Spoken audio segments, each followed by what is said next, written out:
அன்பு சொந்தங்களுக்கு இனிய வணக்கம். இன்னைக்கு படித்ததில் பிடித்ததில் நம்ம பார்க்க போகிறது 2 சாமுவேல் 5ஆம் அதிகாரம் 10ஆம் வசனம். தாவீது நாளுக்கு நாள் விருத்தி அடைந்தான்.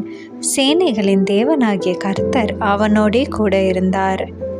தாவீது சிறு வயது முதல் எல்லா விஷயங்களிலும் விருத்தி அடைந்து ராஜாவாக உயர்த்தப்பட்டார்.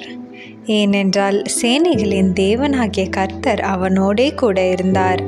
தாவீது தன்னை தாழ்த்தி தேவனுடைய சித்தத்திற்கு தன்னை அர்ப்பணித்தார். தேவனையோ தேவனுடைய மக்களையோ தூஷித்த யாவரைக்கும் எதிர்த்து நின்றார். இவ்வளவு வைராக்கியமும் தைரியமும் தாவீதுக்கு எப்படி வந்தது? தேவன் கூட இருக்கும் தைரியம்தான். நீங்களும் தேவனை உங்கள் அருகில் வைத்து கொள்ளுங்கள். எல்லாவற்றிலும் விருத்தி அடைவீர்கள்.